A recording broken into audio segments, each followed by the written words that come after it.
নমস্কার বন্ধুরা, কেমন আছেন আপনারা সবাই? আশা করছি প্রত্যেকে ভালো আছেন এবং সুস্থ আছেন। বন্ধুরা, শ্রাবণ মাস তো এসেই গেছে, আর আপনারা প্রত্যেকেই জানেন যে এই মাসটি দেবাদিদেব মহাদেবের অত্যন্ত প্রিয় একটি মাস। তাই শ্রাবণ মাসকে খুবই পবিত্র মাস বলে মনে করা হয়। শ্রাবণ মাসে দেবাদিদেব মহাদেবের আরাধনা করলে মনের সকল ইচ্ছা পূরণ হয়। তাই শ্রাবণ মাসে মন দিয়ে নিষ্ঠাপূর্ণভাবে ভগবান শিবের পূজা করা উচিত। দেবাদিদেব মহাদেব দেবতাদেরও দেবতা, উনি করতে পারেন না এমন কোনো কাজই নেই। আপনার জীবনে যা কিছুরই সমস্যা থাকুক না কেন, উনি সব কিছুর সমাধান করতে পারেন। যা মনোবাঞ্ছাই থাকুক না কেন, উনি তাও পূরণ করতে পারেন। তাই শ্রাবণ মাসে দেবাদিদেব মহাদেবের পূজার সাথে সাথে 16 সোমবার ব্রত পালনও আপনারা করতে পারেন। আজকের এই ভিডিওর মাধ্যমে 16 সোমবার ব্রত পালনের নিয়ম বা পূজা পদ্ধতি সম্বন্ধে জানাবো। তার সাথে এটিও জানাবো 16 সোমবার ব্রত পালন আপনারা কেন করবেন।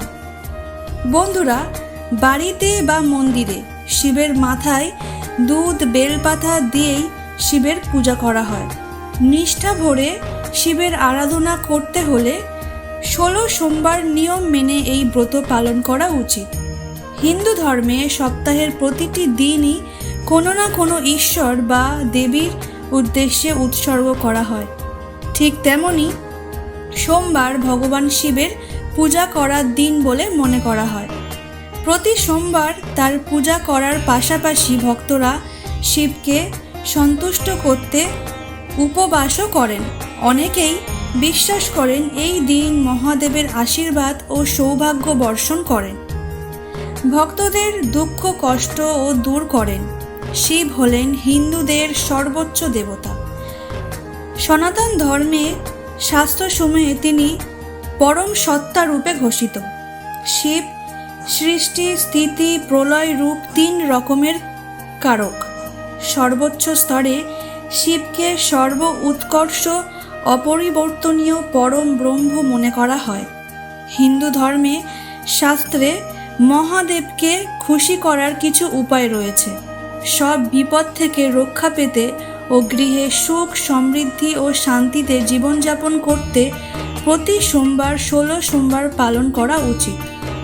16 সোমবার ব্রত সাধারণত শ্রাবণ, কার্তিক বা ফাল্গুন মাসের প্রথম সোমবার থেকে শুরু করার নিয়ম। বাড়িতে অথবা মন্দিরে শিবের মাথায় দুধ, জল, বেলপাতা ও আরও অন্যান্য অনেক কিছু আপনারা দিতে পারেন এবং অবশ্যই তা ভক্তি ও নিষ্ঠার সাথে করা উচিত। এই ব্রতটি পরপর 16টি সোমবার করা আবশ্যক। 16টি সোমবারের একটি সোমবারও বাদ পড়লে ব্রত ভঙ্গ হয়ে যাবে। এই ব্রত মন দিয়ে পালন করলে মনস্কামনা পূর্ণ হয়। কোনো অভিশাপ থেকে মুক্তি পেতে বা গ্রহ দোষ থেকে মুক্তি পেতে এই 16 সোমবার ব্রতটি অবশ্যই করা উচিত। তাই এই ব্রতটি পালন করার সব নিয়ম আপনাদের জানিয়ে দিই। যেই দিন আপনারা এই ব্রতটি পালন করবেন তার আগের দিন থেকেই আপনারা নিরামিষ আহার করবেন। তার সাথে যেই দিন আপনারা এই ব্রতটি করবেন অর্থাৎ 16টি সোমবার নুন ছাড়া আহার করা উচিত। ব্রতের দিন সকালে উঠে স্নান সেরে শুদ্ধ বস্ত্রে পূজা করা উচিত। পূজাটি গৃহের নিকটবর্তী কোনো মন্দিরে অথবা বাড়িতেই করতে পারেন। যদি বাড়িতে করেন তাহলে ঠাকুরঘর গঙ্গা জল দিয়ে পরিষ্কার করে নিন।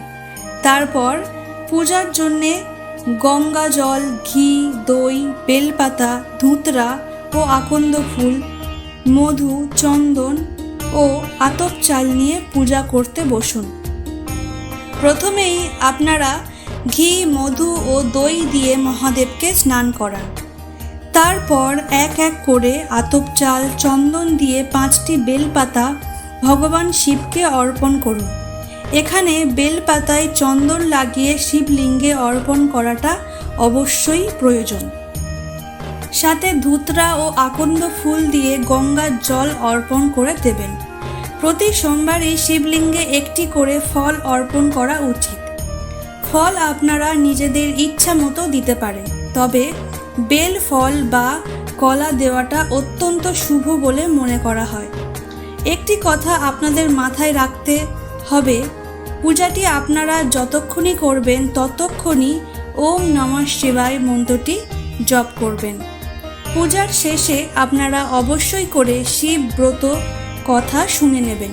যদি আপনাদের কাছে শিব ব্রত কথা পড়ার সময় না থাকে, তাহলে আমাদের এই চ্যানেলে পরবর্তী ভিডিও শিব ব্রত নিয়েই থাকবে, তা আপনারা দেখে নিতে পারবেন। শিবলিঙ্গের সামনে অবশ্যই করে একটি ঘিয়ের প্রদীপ জ্বালাবেন এবং এই ঘিয়ের প্রদীপটি অন্তত 1 ঘন্টা জ্বলা প্রয়োজন। পুজোর শেষ হওয়ার পর আরতি করে কিছুক্ষণ ধ্যান আপনারা করতে পারেন। আপনারা এই পূজা সম্পূর্ণ করার পরই কিন্তু আহার গ্রহণ করতে পারবেন। তার আগে আহার করলে কিন্তু আপনার ব্রত ভঙ্গ হতে পারে। বন্ধুরা, বাড়িতে শিব পূজা করার নিয়ম তো আপনাদের জানিয়েই দিলাম। এবার জানাবো, যদি আপনারা মন্দিরে এই শিব ব্রত পালন করতে চান তাহলে তা আপনারা কিভাবে করবেন। শিব মন্দিরে যখন আপনারা এই পূজা করবেন তখন মন্দিরের পুরোহিত মন্ত্রসহ আপনাদের দিয়ে পূজা করিয়ে নেবে। আর যদি মন্দিরের পুরোহিত না থাকে তাহলে যেভাবে বাড়িতে পূজার পদ্ধতি আপনাদেরকে জানালাম, আপনারা ঠিক সেইভাবেই পূজা করবেন।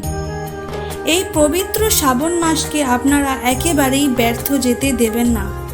এটি মনের ইচ্ছা পূরণ করার মাস, তাই মন দিয়ে দেবাদিদেব মহাদেবের আরাধনা করুন। আশা করছি এই ভিডিওটি আপনাদের ভালো লেগেছে। আজকের মতো ভিডিওটি আমরা এখানেই শেষ করছি। দেখা হবে আবার অন্য কোনো ভিডিওতে। আপনারা ভালো থাকবেন, সুস্থ থাকবেন।